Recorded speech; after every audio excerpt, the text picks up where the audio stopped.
नमस्कार, मैं बिट्टू चौधरी, क्लास 10 तक विथ बिट्टू सर।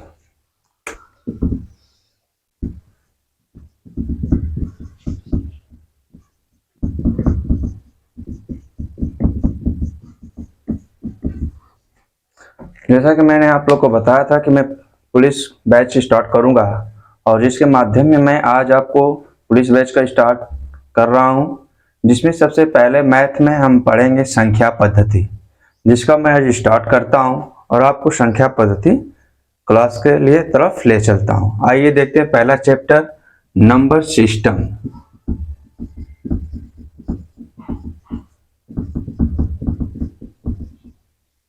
संख्या पद्धति।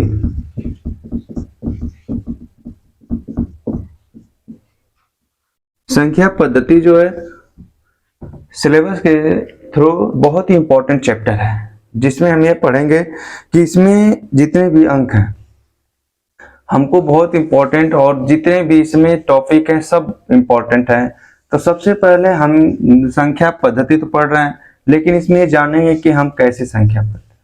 देखिए, संख्या प्राचीन काल से हम संख्याओं का प्रयोग करते आ रहे हैं। प्राचीन काल में हम काउंटिंग करने के लिए, गिनती करने के लिए क्या करते थे? सीपीओ का प्रयोग करते थे। सीपीओ को प्रयोग करने के बाद फिर हम गट्ठों का प्रयोग करने लगे, फिर रस्सियों को गांठ बांध का प्रयोग करने लगे, बहुत ऐसी तकनीक अपनाने लगे। फिर धीरे धीरे आगे जब बढ़े, कुछ प्राचीन काल के बाद आगे बढ़े, तो हम काउंटिंग करने के लिए रस्सियों को बांध बांध कर काउंटिंग करने लगे। फिर उसके बाद कुछ प्राकृतिक चिन्हों का प्रयोग हम करने लगे। फिर धीरे धीरे चिन्ह का प्रयोग करने लगे। फिर भारतीय अरेबियन अंक का हम प्रयोग करने लगे। और भारतीय अरेबियन में सबसे इंपॉर्टेंट है जो शून्य। शून्य ऐसी चीज है जो भारतीयों द्वारा दी गई है, जिससे बड़ी से बड़ी संख्याओं का हम प्रयोग करते हैं। अंक हमारे 10 प्रकार के होते हैं, जिससे बहुत बड़ी बड़ी संख्याओं को भी हम लिख सकते हैं। और संख्याओं का प्रयोग करने के लिए हम इन्हीं 10 अंकों का प्रयोग करते हैं। जैसे हमारा देखिए जो अंक होता है, अर्थात जिसे हम डिजिट कहते हैं, ये हमारे 10 होते हैं। 0, 1, 2, 3, 4, 5, 6, 7, 8, 9 ये अंक कहलाते हैं। और इन्हीं अंकों के माध्यम से हम हर एक संख्याओं को लिखते हैं। तो आप समझिए कि ये जो भी हम संख्या लिखते हैं, तो इसका कैसे हम प्रयोग करते हैं। अंक तो लिख दिए, अब इन अंकों का प्रयोग कैसे करेंगे? तो इन अंकों का मान हम 2 तरीके से लिखते हैं। यानी कि जो अंकों का मान होता है वो 2 प्रकार से लिखा जा सकता है। अंकों का मान यानी कि वैल्यू ऑफ डिजिट। जो वैल्यू ऑफ डिजिट है, इनको हम 2 तरीके से प्रयोग कर सकते हैं। नंबर 1, पहला, जिसे हम बोलते हैं वास्तविक मान। देखिएगा ध्यान से, वास्तविक मान। वास्तविक मान को अन्य नामों से भी जाना जाता है। वास्तविक मान को हम जातीय मान कहते हैं, अंकित मान कहते हैं, इसे हम शुद्ध मान कहते हैं। और ये जो मान होता है ये कभी भी बदलता नहीं है। ये मान कभी भी नहीं बदलता है। जैसे में मैंने लिख दिया 535 में 3 का वास्तविक मान क्या होगा, या 5 का वास्तविक मान क्या होगा? तो देखिए 3 का वास्तविक मान 3 ही होगा, या जातीय मान भी कहेगा तब भी 3 ही होगा, अंकित मान कहेगा तब भी 3 होगा, शुद्ध मान कहेगा तब भी 3 होगा।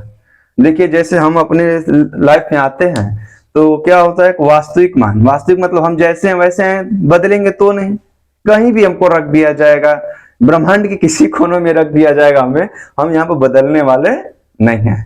यानी किसी भी कोने में हमें रखिए, चाहे आपको मैं उठाकर रख दिया, जैसे मैं किसी बच्चे को मैं ले लिया और कहा कि ये अमित है, और अमित को मैंने क्या कर दिया, उठाकर रख दिया बांग्लादेश।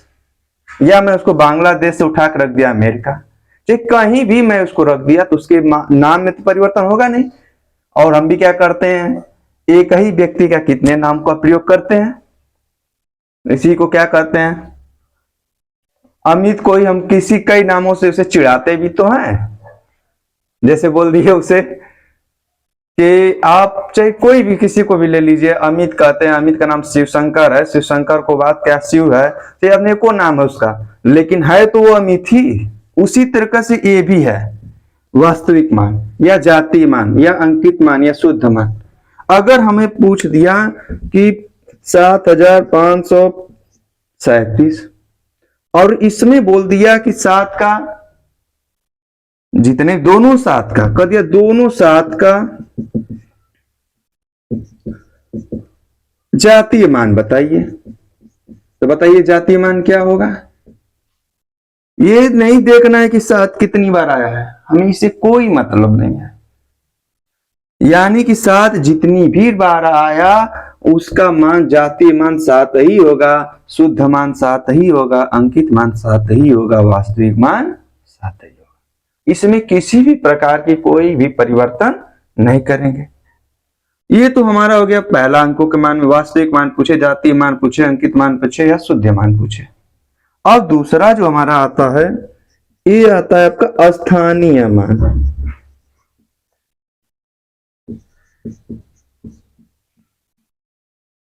इसमें एक पॉइंट लिख लीजिएगा आप लोग। जैसे में जब वास्तविक मान का, तो वास्तविक मान में कभी भी कोई परिवर्तन नहीं होता है, ये स्थिर होता है। स्थिर मतलब ये जो है वही रहेगा। स्थानीय मान में परिवर्तन होता है। आप देखिएगा ध्यान से, स्थानीय मान में परिवर्तन होता है और स्थानीय मान का विशेष स्थान होता है, फिर भी इसमें क्या होता है, मान में अंतर होता है। इसके मान में अंतर होता है कि जैसे मैं कोई संख्या ले लूं, जैसे ले लिया मैं आपका 9539 और इसमें कहे 9 का स्थानीय मान बताइए। तो देखिए यहां पर 9 2 बार प्रयोग हो गया है, एक इकाई के अंक पर, एक 1000 के अंक पर। तो इसका एक इकाई का अंक जो हो जाए 9, देखिए 1 का गुणा करते इकाई के अंक पर, तो 1 का गुणा करेंगे, यानी कि ये हमारा एक स्थानीय मान 9 हो गया और दूसरे 9 का स्थानीय मान, तो जितने अंक पर है तो उतने का गुणा, यानी कि कितने पर 9, इकाई दाई सैकड़ा 10,000। इधर बात कितने हैं, 3 अंक है, तो हम 3 जीरो बढ़ाकर इसका स्थानीय मान लिख देंगे। अर्थात हमारा 9 गुणे 1000 हो गया, अर्थात 9000। अब देखिए वास्तविक मान, जातीय मान, अंकित मान, शुद्ध मान, यानी कि ये तो हमने इस तरह लिख दिया। लेकिन स्थानीय मान में देख रहे हैं आपके, इसका स्थान जहां जहां पर भी रहेगा वहां वहां पर परिवर्तन होगा, यानी कि स्थान विशेष होता है। जैसे हम लोग हैं, जैसे मेरा ही नाम ले लो आप, मेरा क्या नाम है, बिट्टू नाम है। मेरे नाम का एक और व्यक्ति होगा असम में, चाहे आपका गुजरात में, चाहे जम्मू कश्मीर में। तो मैं जो हूं, मेरा स्थान यहां पर है, मैं यहां पर रहने वाला हूं, तो मेरा स्थान यहां पर वैल्यू रखता है। वहां का जो बिट्टू है उसकी वैल्यू अलग होगी। स्थान परिवर्तन देखिए नाम से, अस्थानीय, स्थानीय, ये मतलब स्थानीय मतलब स्थान परिवर्तन किया जाता है। और वास्तविक मतलब जो मैं हूं मैं ही रहूंगा। जातीय, जातीय से क्या है, जाति विशेष से जो भी लेते हैं लोग उससे ले लेते हैं। अगर इतनी बात समझ में आ गई हो तो मैं आगे बढ़ जाता हूं। वैसे समझ में आ ही गई होगी आप लोग को बातें, ठीक है। मैं अब आगे बढ़ता हूं, जो हम लोग को टॉपिक वाइज हमें पढ़ना है और आगे बढ़ना है। तो देखिए ठीक है, मैं आगे की तरफ ले चलता हूं आप लोग को। मैं इसे इरेज कर देता हूं, आप सभी लोग भरसक समझ गए और इसे लिख भी लिए होंगे। तो मैं इसे इरेज करता हूं और आगे की तरफ बढ़ता हूं।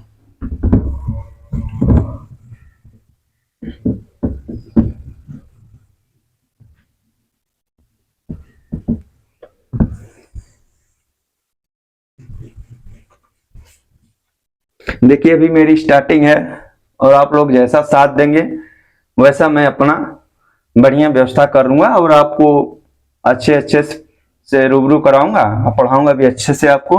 और हम यहाँ पर पढ़ रहे थे संख्या पद्धति, तो जाहिर सी बात है हमके संख्याओं के बारे में जानना होगा, कैसी संख्या क्या होती है। अंक के बारे में बता दिया, जातीय मान के बारे में बता दिया, वास्तविक मान के बारे में बता दिया आपको। अब पढ़ते हैं संख्याओं के प्रकार, यानी कि हम कितने पढ़ेंगे, यानी कि संख्याओं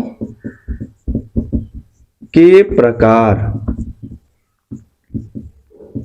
अर्थात टाइप्स ऑफ नंबर या नंबर्स। तो सबसे पहले देखिए हम यहां आए हैं तो किसके माध्यम से आए हैं? प्रकृति के माध्यम से आए हैं।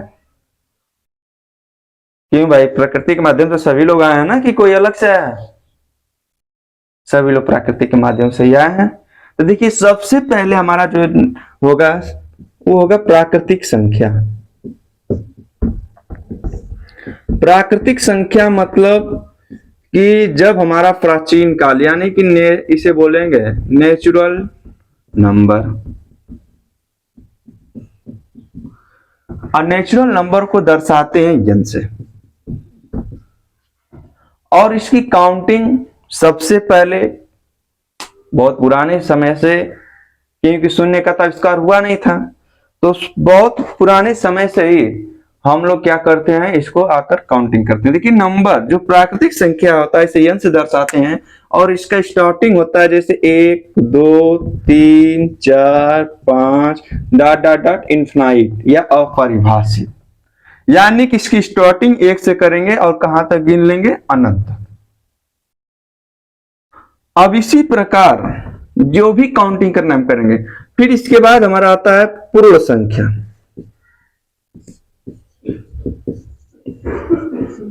जिसे हम बोलते हैं होल नंबर। क्या बोलते हैं? Whole number. होल नंबर में करना क्या है, जो प्राकृतिक संख्या है उसके पहले बस शून्य लिखेंगे, अर्थात इसमें शून्य को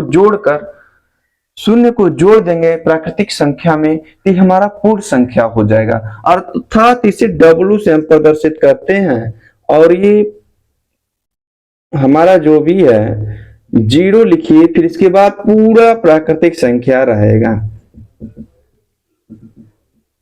अब देखिए इस पर क्वेश्चन बनता है, आपका इस पर क्वेश्चन बनेगा, पूछेगा कि प्राकृतिक संख्या में सबसे छोटी संख्या क्या होती है? तो सबसे छोटी पूछेगा तो 1, और बड़ी पूछेगा तो अपरिभाषित। पूर्ण संख्या में सबसे छोटी संख्या पूछेगा तो 0, और बड़ी अपरिभाषित। अब इसके बाद आता है पूर्णांक।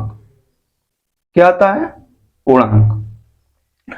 पूर्णांक देखिए 2 प्रकार के होते हैं, और इसे इंग्लिश में इंटीजर बोलते हैं, और इसे आई से दर्शाते हैं। किससे दर्शाते हैं? आई से। और इसमें इंटीजर जो पूर्णांक है 2 तरीके के होते हैं, अर्थात 2 प्रकार के होते हैं। सबसे पहले हमारा आता है धन पूर्णांक, जिसे इंग्लिश में बोलते हैं पॉजिटिव इंटीजर, और इसको i प्लस से दर्शाते हैं, और इसमें वो सभी संख्याएं आती हैं जो हमारी प्राकृतिक संख्या है, अर्थात 1 2 3 4 डॉट डॉट इनफाइनाइट। अब आता हमारा ऋण पूर्णांक,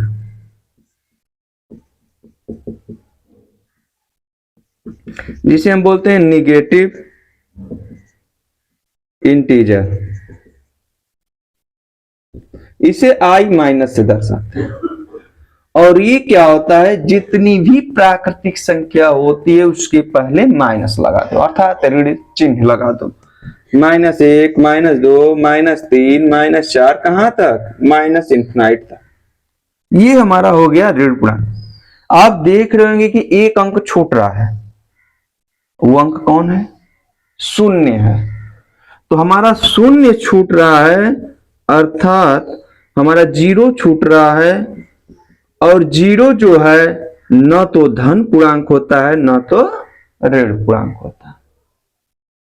ध्यान करिएगा इस बात को, जो हमारा शून्य है अर्थात जीरो जो है न हमारा धन पूर्णांक होता है न ऋण पूर्णांक होता है, अर्थात यह दोनों में नहीं आता है लेकिन इंटीजर में आता है। अर्थात इसे कह सकते हैं आई बराबर, ध्यान दीजिएगा, -1 -2, देखिए यहां पर सॉरी यहां देखिए माइनस इनफाइनाइट ले लेते हैं, माइनस इनफाइनाइट डॉट डॉट -1 फिर बीच में 0 फिर 1 2 ऐसे करते करते इनफाइनाइट तक। तो ये हमारा पूर्णांक जो भी है इस तरह होगा, लेकिन इनके दो पार्ट होते हैं, धन पूर्णांक positive integer i plus 1 2 3 4 infinite तक, और ऋण पूर्णांक -1 -2 -3 -4 से माइनस इनफाइनाइट, और शून्य जीरो जो होता है वो ना तो धन पूर्णांक होता है ना तो ऋण पूर्णांक। अब अगर आपसे कोई पूछ दे कि शून्य कैसी संख्या है, आपसे पूछ दे कोई शून्य कैसी संख्या है, तो आप कैसी संख्या बताएंगे? शून्य ना तो धन पूर्णांक है ना तो ऋण पूर्णांक है। अब देखिए हम शून्य के बारे में थोड़ा जान लेते हैं कि शून्य में होता क्या है। तो सबसे पहले देखेंगे शून्य के बारे में जानना बहुत जरूरी है। देखिए हम क्या बता रहे हैं इसे, आप देखिए यहाँ पे जीरो जो शून्य होता है अर्थात जीरो, देखिए इसका हमारे सभी भारतीयों के लिए गौरव की बात है कि जो शून्य है ये भारत की देन है, और इसमें शून्य का बहुत ही महत्व है। और इसको देखिए शून्य को जानते हैं ऐसे दर्शाते हैं। और आपसे कोई पूछेगा कि सबसे छोटा अंक क्या है, तो सबसे छोटा अंक क्या है? सबसे छोटा अंक, संख्या मैं नहीं पूछ रहा हूं, ध्यान दीजिएगा, मैं पूछा हूं सबसे छोटा अंक। तो हमारा सबसे छोटा अंक क्या है? जीरो। देखिए जो जीरो होता है ये किसी भी संख्या के साथ जोड़ें या घटाएं उस पर कोई प्रभाव नहीं पड़ता है। देखिएगा शून्य के बारे में आप लोग अभी तक केवल शून्य को देखे होंगे, इसके बारे में प्रॉपर्टीज इसकी नहीं जाने होंगे, अर्थात इसके गुण के बारे में आप नहीं जानते होंगे।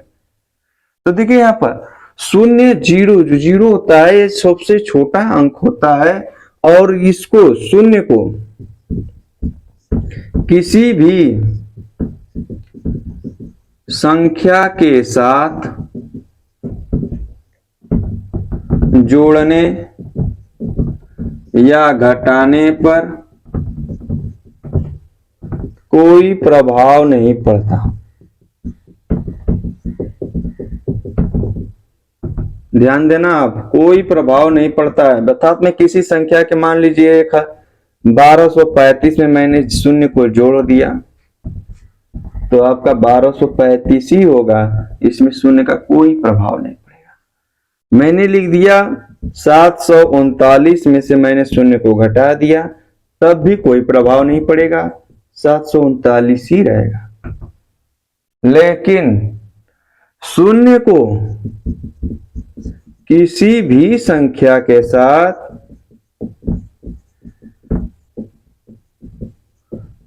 गुणा करेंगे, गुणा करने पर उस सभी संख्याओं का मान शून्य हो जाता है।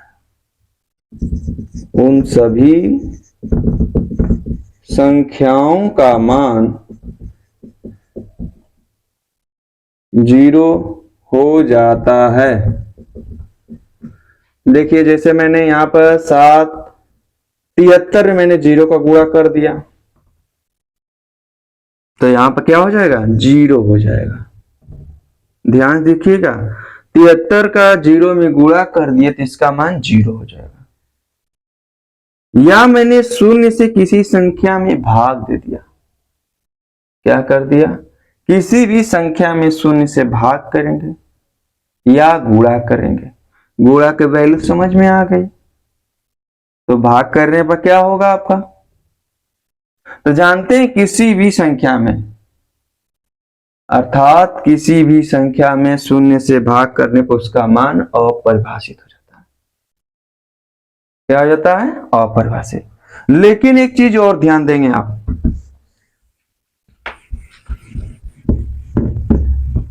शून्य के बारे में हम पढ़ रहे हैं, शून्य के हर एक प्रॉपर्टीज के बारे में जानना हमारा बहुत जरूरी है। शून्य का शून्य से गुणा करेंगे, ध्यान देखना आप, शून्य का शून्य से जब हम गुणा करेंगे तो इसका मान अपरिभाषित होगा, अपरिभाषित। लेकिन शून्य का किसी संख्या के साथ गुणा करेंगे तो उसका मान 0 होगा, लेकिन जब 0 का गुणा 0 में करेंगे तो इसका मान अपरिभाषित होगा। 0 को हम 0 से ही भाग दे दिए तब भी इसका मान क्या होगा? अपरिभाषित। ये प्रॉपर्टीज आपको ध्यान देना है, ये नहीं कि हम सर बता दिए हैं कि 0 का किसी भी संख्या में अगर गुणा करते हैं तो उसका मान 0 होगा। ये मत सोच लेना कि 0 का गुणा 0 में भी कर दे तो उसका मान 0 हो गया, ऐसा नहीं करना आप। 0 का मान जब 0 से गुणा करते हैं तो उसका मान अपरिभाषित, 0 का भाग जब 0 में देंगे तो अपरिभाषित। ये हमने 0 के बारे में बता दिया भैया, जो हमारे के लिए 0 बहुत जानना जरूरी था। बताइए, जरूरी था ना भाई? ऐसा तो नहीं है कि मैंने गलत बता दिया। तो आगे अब हम पढ़ेंगे सम संख्या।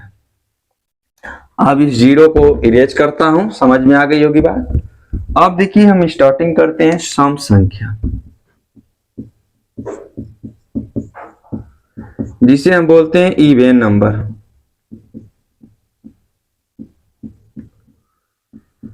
इसके बारे में तो सभी लोग बचपन से पढ़ते आ रहे हैं।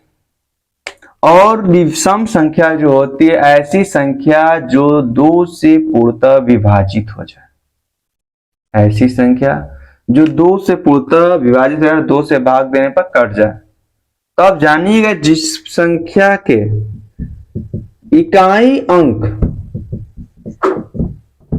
2, 4, 6, 8, 0 हो तो 2 से विभाजित होगी। इकाई अंक पर क्या होगा? 2, 4, 6, 8, 0 आएगा, तो इकाई अंक पर जितनी संख्या आएगी समझिए वो 0 से विभाजित होगा। अर्थात सम संख्या उसे कहते हैं जो 2 से पूर्णतः विभाजित हो जाती है। और ये भी 2 प्रकार की होती है, ध्यान दीजिएगा। एक आपको आता है धन सम संख्या। धन सम संख्या में जैसे 2, 4, 6, 8, 10 ऐसे करते करते अनंत तक। दूसरा आता है ऋण सम संख्या।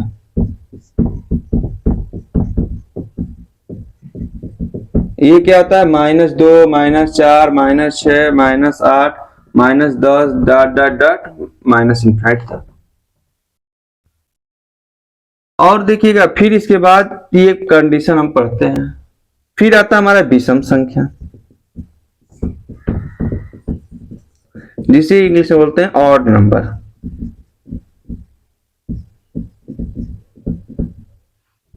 ऑड नंबर उसे कहते हैं वह संख्या जो 2 से पूर्णतः विभाजित नहीं होती है, जो 2 से पूर्णतः विभाजित नहीं होती है, जो 2 से पूर्णतः विभाजित नहीं होती है। और देखिए, ये भी 2 प्रकार की होती हैं। एक धन विषम संख्या, और इसकी स्टार्टिंग देखिए 1, 3, 5, 7 डॉट डॉट डॉट इनफिनाइट तक। फिर आपका आता है ऋण विषम संख्या। इसकी स्टार्टिंग जो ऋण विषम संख्या होती है वो क्या होता है? -1, -3, -5, -7 डॉट डॉट इनफिनाइट। यहां पर क्वेश्चन बहुत इंपॉर्टेंट है। यहां पर जो मैं बताने आके जा रहा हूं, आप उसे ध्यान से देखिएगा। आपने धन सम संख्या के बारे में बस इतना आपको पढ़ाया गया होगा कि जो संख्याएं 2 से कटती हैं वो सम संख्या होती है। लेकिन सम संख्या 2 प्रकार की होती है। धन सम संख्या, ऋण सम संख्या। जिसके इकाई अंक पर 2, 4, 6, 8, 0 हो तो वो 2 से विभाजित होगी, अर्थात वो सम संख्या कहलाएगी।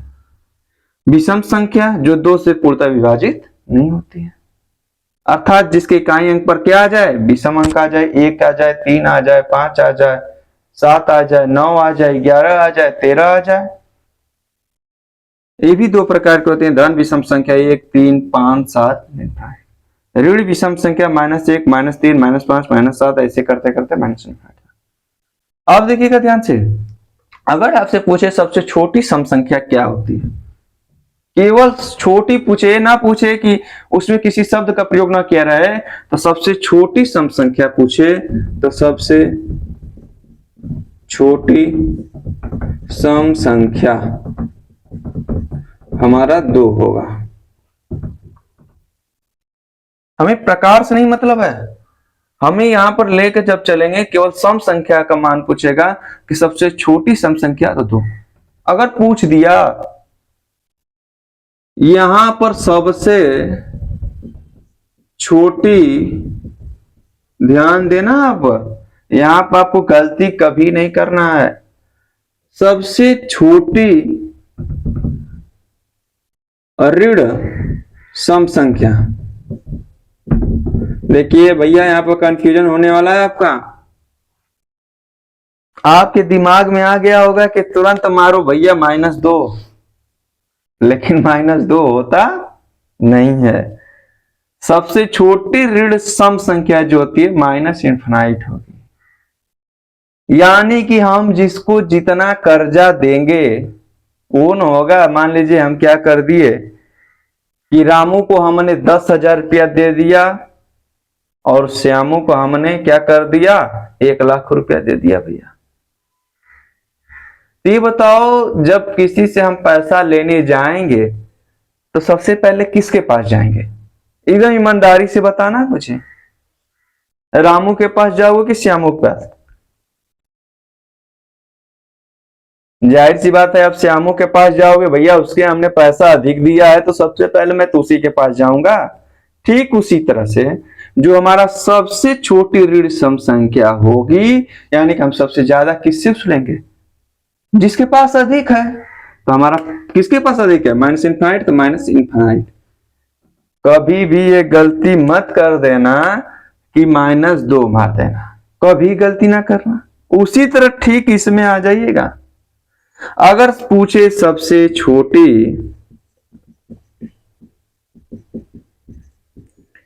विषम संख्या तो क्या मारेंगे भैया, क्या है पहले 1, तो हमारी सबसे छोटी विषम संख्या हो जाएगी 1। इसी प्रकार से सबसे छोटी विषम संख्या, इसी में धन या ऋण जोड़ देगा तब भी आप समझ रहे हैं। सबसे छोटी विषम संख्या यानी कि धन विषम संख्या तो 1, और सबसे बड़ी तो हमारा इनफाइनाइट, और सबसे यहां पर देखिए, यहां पर उल्टा हो जा रहा है, ऋण में उल्टा होगा भैया। ये ना सोचिएगा जैसे धन में मार दे रहे हैं उसी तरह ऋण में मारे, ऐसा ना करिएगा, ठीक है। तो ये बातें आपको समझ में आ गई होगी। अब हम थोड़ा सा आपको और आगे की तरफ ले चलते हैं।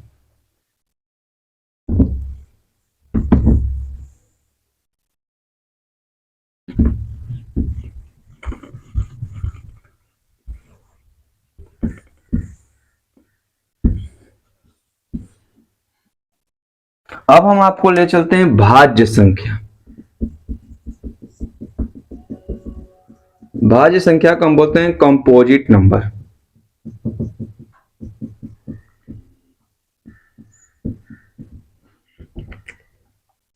क्या बोलते हैं भाज्य संख्या को, कंपोजिट नंबर।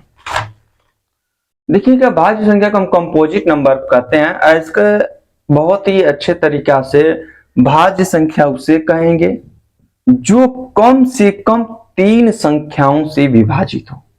इसके लिए एक शर्त है, कम से कम ऐसी संख्या, देखिए मैं परिभाषा लिख देता हूं, ऐसी संख्या जो कम से कम 3 संख्याओं से विभाजित हो।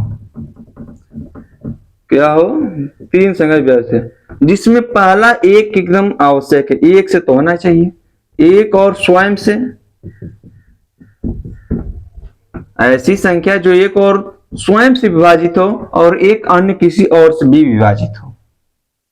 जैसे में मैंने लिख लिया यहां पर 6,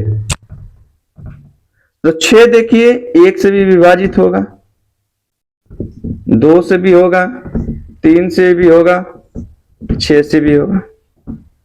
एक क्राइटेरिया है कि जो ऐसी संख्या जो कम से कम 3 से संख्याओं से विभाजित हो, लेकिन ये तो 4 हो गया, लेकिन हमें अधिकतम कितने की जरूरत है, 3 की। जैसे हमारा 4 है, देखिए 4 हमारा किससे विभाजित होगा, 1 से विभाजित होगा, 2 से होगा, 4 से होगा, और किसी से होगा। अगर ये 3 से अगर कम हो गया तो समझिए वो भाज्य संख्या नहीं है। यदि वो 3 संख्याओं से कम हो गया तो भाज्य संख्या नहीं है। तो जैसे में आप समझ गए होंगे कि क्या क्राइटेरिया है, मैंने लिख दिया 4, 6, 8, 9, 10, 12, 15, ऐसे ही डॉट डॉट आप जितना चाहे उतना लिख सकते हैं जो कट जाए। लेकिन आपको बस ध्यान देना, ऐसी संख्या जो कम से कम 3 संख्याओं से विभाजित हो और जिसमें सबसे इंपॉर्टेंट हो वो एक और स्वयं होना चाहिए, और एक चाहे कोई भी हो जाए। तो आपसे अगर पूछ देगा सबसे छोटी भाज्य संख्या क्या है, सबसे छोटी भाज्य संख्या, तो आप देख रहे हैं सबसे छोटी भाज्य संख्या हम तो 4 ही को लेके चल सकते हैं, अर्थात हमारा सबसे छोटी भाज्य संख्या क्या है, 4। ध्यान दीजिएगा, वेरी मोस्ट इंपॉर्टेंट।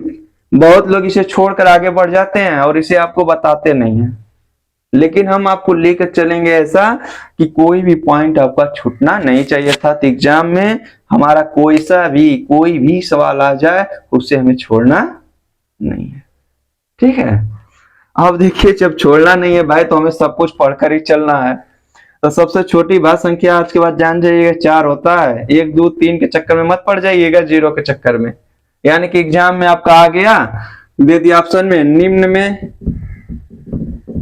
सबसे छोटी भाज्य संख्या क्या है, और आपका ऑप्शन में इस तरह दे दिया भैया 1, 0, 3, 2, और एक ऑप्शन में अपने तरीके से जोड़ दे रहा हूं, इनमें से कोई नहीं। कितने लोग तो मार दिए होंगे 1 का चक्कर, 0 का चक्कर। बताइए इसमें से क्या सही है, बताइए इस ऑप्शन में क्या सही होगा, इस ऑप्शन में क्या सही होगा बताइए। मैंने अभी आपको बताया कि सबसे छोटी भाज्य संख्या 4 होती है, और यहां पर मैंने क्वेश्चन में दिया कि निम्न में सबसे छोटी भाज्य संख्या क्या है, 1, 0, 3, 2। तो इसमें 4 कहीं दिख ही नहीं रहा, तो हमारा ऑप्शन क्या होगा, इनमें से कोई नहीं। एग्जाम में मत मार के आ जाइएगा कि 0, 1, ये नहीं, 2, 3, सब वैल्यू बताऊंगा आपको अभी, ठीक है। अब आगे हम लोग चलते हैं अभाज्य संख्या। इसमें सबसे छोटी संख्या क्या हो जाएगा आपका, इसका आंसर 4 होगा। अब चलते हैं अभाज्य संख्या।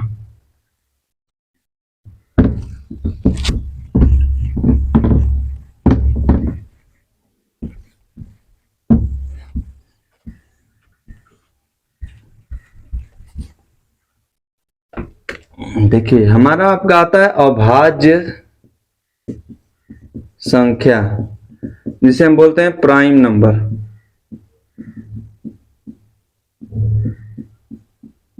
देखिएगा सबसे इंपॉर्टेंट है, जिस प्रकार भाज्य में एक ऑप्शन था कि हमें क्या था, कम से कम 3 संख्याओं से विभाजित होना चाहिए, ठीक उसी प्रकार इसमें भी एक शर्त है कि अभाज्य संख्या उसे कहते हैं जो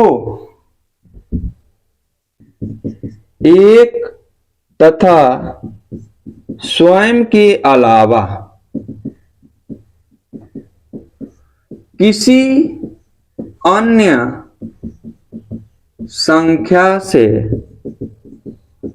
विभाजित नहीं होता है।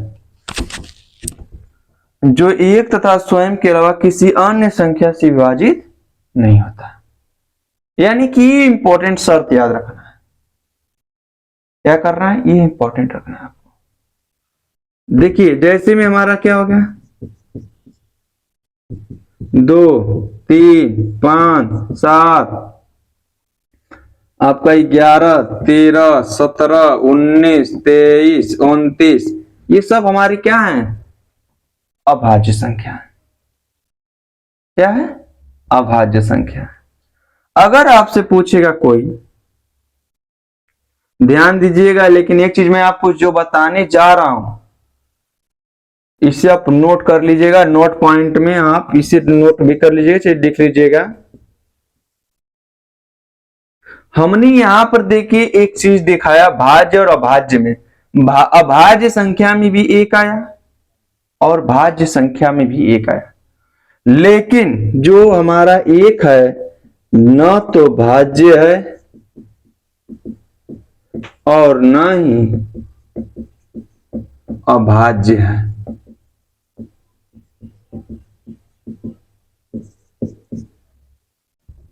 हमारा एक है न तो भाज्य संख्या और न ही अभाज्य संख्या। देखिए अभाज्य संख्या को हम ऋण संख्या भी कहते हैं, ध्यान दीजिएगा, अभाज्य संख्या कहते हैं, ऋण संख्या भी कहते हैं। तो देखिएगा अभाज्य संख्या किसे कहते हैं, जो एक तथा स्वयं के अलावा किसी अन्य संख्या से विभाजित नहीं होता है, जैसे 2 3 5 7 11 13 17 19 23 29 ऐसे बढ़ते जाएंगे। और नोट ध्यान दीजिए, इसको नोट रख लीजिएगा, एक ना तो भाज्य है और ना एक है, ये अभाज्य संख्या है। ये पहला पॉइंट, इसी में दूसरा पॉइंट नोट करके रख लीजिए। उसी प्रकार शून्य न तो धन पूर्णांक है और न ही ऋण पूर्णांक संख्या है। एक न तो भाज्य और न ही अभाज्य संख्या, उसी प्रकार शून्य न तो धन पूर्णांक है और न ही ऋण पूर्णांक है। और देखिएगा अगर आपसे पूछेगा सबसे छोटी, पूछ दे सबसे छोटी अभाज्य संख्या क्या है, एग्जाम में क्वेश्चन बहुत बार आ चुका है आपका, ये इंपॉर्टेंट है। अर्थात ये हमारा क्या है, 2 है। क्या है, 2 है। अभी मैं सब आपको बताऊंगा, अभी मैं पढ़ा रहा हूं आपको, सब एक लाइन से मैं एक विस्तारित क्रम में लाइनियर पॉइंट तक लिखवा दूंगा। इतना समझ गया। अब इसके बाद हम पढ़ेंगे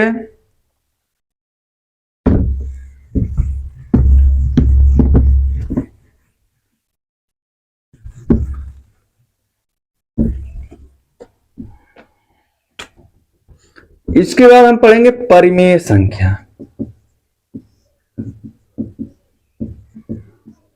जो परिमेय संख्या होता है इसे हम बोलते हैं रेशनल नंबर।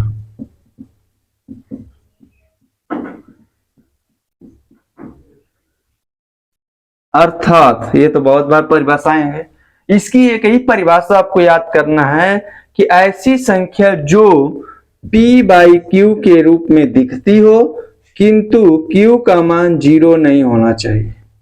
ऐसे पूर्णांक संख्या जो p/q के रूप में दिखती हो और q का मान 0 नहीं होगा तो हमारा क्या हो जाएगा, परिमेय संख्या हो जाएगा।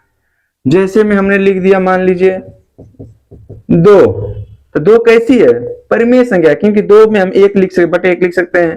तो 1 हमें दिखे चाहे ना दिखे, बस इसका मान 0 नहीं होना चाहिए। तो अर्थात हम कह सकते हैं 2 भी हमारी कैसी संख्या है, परिमेय संख्या है। 3/4, 5/7, 7/3 ऐसे करते करते जो p बाई क्यू के रूप में लिखती हो, लेकिन इसका अंश जो है वो 0 नहीं होना चाहिए। तो क्या हो जाएगा, हमारा परिमेय संख्या हो जाएगा। ठीक है, उसी प्रकार हम पढ़ेंगे अपरिमेय संख्या। अब देखिए भैया, यहां पर सबसे मोस्ट इंपॉर्टेंट है irrational number.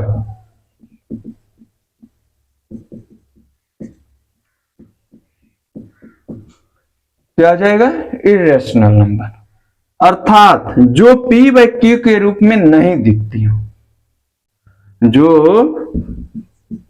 p by Q के रूप में नहीं दिखती है और इसका वे सभी अभाज्य संख्याएं जो करड़ी के अंदर हो। क्या हो, करड़ी के अंदर। जैसे में हम अभाज्य संख्या सबसे पहले 2 है, इसे हम करड़ी में लिख दिए, फिर 3 आया, 3 को लिख दो, 5 को लिख दो, आप 7 को लिख दो, 11 को लिख दो, 13 को लिख दो, 17 को लिख दो। ऐसे करते करते जितनी भी अभाज्य संख्याएं हैं उन सभी को हम किस तरह क्रम में लिख दिए। इसमें भी हम आगे चाहे माइनस लिख दें चाहे प्लस लिख दें, प्लस माइनस दोनों में होता है, इसी तरह ये भी होता है। बस हमें ये देखना है, इसे यहाँ पर q का मान 0 नहीं होना चाहिए और यहाँ पर इसके रूप में ही नहीं दिखनी चाहिए। अर्थात जितनी भी अभाज्य संख्याएं हैं उसको करड़ी में लिख देंगे तो हमारा अपरिमेय संख्या होती है। ठीक है, और देखिएगा ध्यान से, जितनी भी पॉइंट आपको पढ़ाऊंगा मैं उसे आपको ध्यान देना है। अब अपरिमेय संख्या के बाद आ जाते हैं हम लोग रियल संख्या, जिसे हम लोग पढ़ते हैं अर्थात अपने जीवन में उतारते हैं। देखिए भैया, आपका क्लास थोड़ा सा लंबा हो भी जाएगा तो आप इसे ध्यान से देखिएगा। सम्मिश्र संख्या पढ़े होंगे ध्यान से, जिसे हम बोलते हैं कॉम्प्लेक्स नंबर। सॉरी यहाँ पर देखिए, यहाँ पर सबसे इसके पहले हम पढ़ेंगे रियल नंबर। क्या पढ़ेंगे, रियल यानी कि वास्तविक संख्या।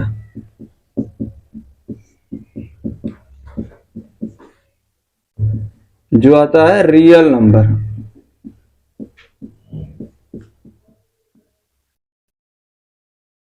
वास्तविक संख्या रियल नंबर क्या होता है, वे सभी संख्याएं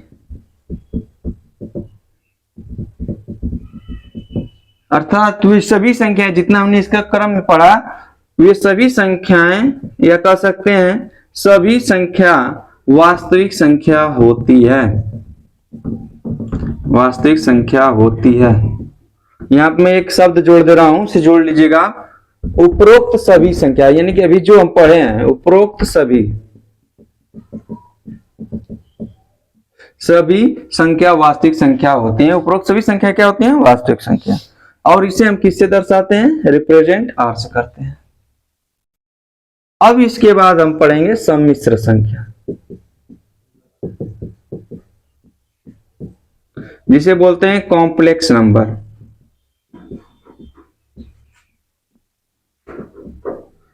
ऐसी संख्या जो ए आई बी के रूप में दिखती हो।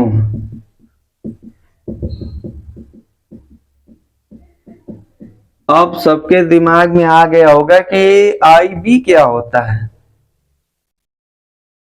ये क्या मान हो गया कि आई बी क्या होता है। ध्यान दीजिएगा, यहां पर ए बी क्या है, पूर्णांक है, पूर्णांक है। और देखिए इसको हम जो a प्लस आई बी में है, जो a है इसे हम वास्तविक संख्या कहते हैं और इसे क्या करते हैं, काल्पनिक संख्या। आई यहां पर जो है ये आपका आयोटा है, अर्थात इसके साथ हम कल्पना कर लेते हैं ना, जो कहते हैं कि इतना लमसम होगा। तो उसी प्रकार ए और बी, तो आप ध्यान से देखिएगा, जब से मैं अगर क्वेश्चन में आ जाए 5 प्लस आई बी 6 आई, तो इसमें ये आपका और ये आपका, अगर इसमें पूछ देगा वास्तविक संख्या कौन है, तो जो वास्तविक संख्या होगा वो केवल 5 होगा। क्या होगा? केवल 5 होगा। और जो काल्पनिक संख्या कहेगा वो क्या कहेगा? काल्पनिक संख्या 6 होगा। अर्थात क्या होगा? 6 होगा। यहां पर देखिए काल्पनिक संख्या 6 हो गया, वास्तविक संख्या 5। ये हमारे टोटल हमने संख्या को पढ़ लिया, यानी संख्याओं के प्रकार के बारे में हमने पढ़ लिया। आइए एक दिन आपको मैं क्या बोलता हूं, रिवाइज करवाता हूं कि यानी कि कौन कौन सी संख्या क्या क्या हमने पढ़ा।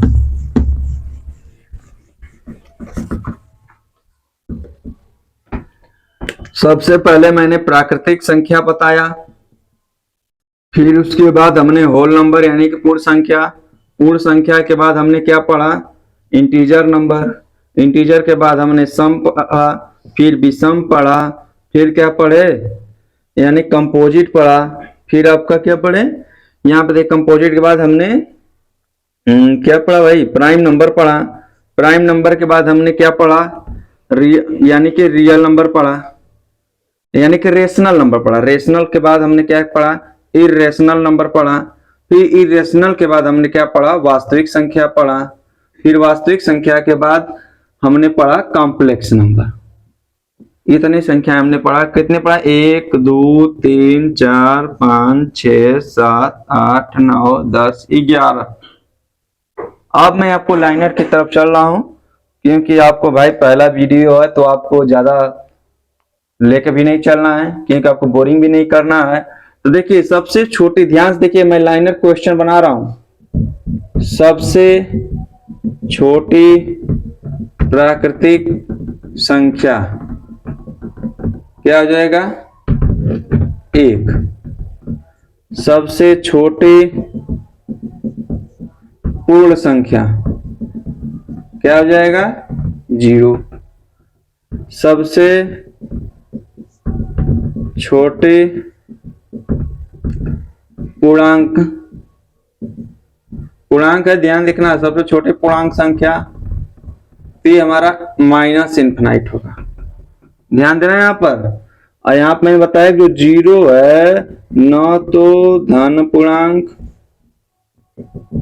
न ही ऋण पूर्णांक। ठीक। अब यहाँ पर सबसे छोटी सम संख्या तो क्या होगा? 2 होगा।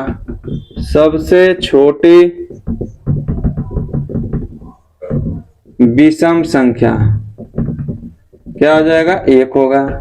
फिर आपका आता है सबसे छोटी भाज्य संख्या। देखिए इसमें सबसे छोटी भाज्य संख्या 4 होगा। ध्यान दीजिएगा, अब इंपॉर्टेंट है ये। इसी प्रकार एक और इंपॉर्टेंट है, सबसे छोटी अभाज्य संख्या क्या हो जाएगा? 2 हो जाएगा। और इस तरह से हमें इसको याद रखना है क्रम को, क्योंकि हमारे एग्जाम में इतना तो काफी है। और एक आध पॉइंट ले सकते हैं जो हमारा 1 है। 1 जो है, 1 न तो भाज्य संख्या है और न ही अभाज्य संख्या है। ठीक है। और मैं आपका ये क्लास यहीं पर खत्म करूंगा, क्योंकि फर्स्ट वीडियो है आपके, और इसे देखकर ही अपनी रिप्लाई जो भी होगा दीजिएगा। और इसमें आपको मैं अपनी कोचिंग जो भी है दस्तक विद विट्टू सर के नाम से पढ़ा रहा हूँ ये चैनल। और इस चैनल में मैंने आज आपको छोटा सा नंबर सिस्टम के बारे में बताया, और ये नंबर सिस्टम आप अच्छे तरीके से देख लीजिए कि जो भी पॉइंट अगर आपको ना समझ में आई होगी तो आप मेरे कमेंट बॉक्स में कमेंट जरूर कर दीजिएगा। मैं आपका ये वीडियो यहीं पर खत्म करता हूँ। ठीक है, धन्यवाद।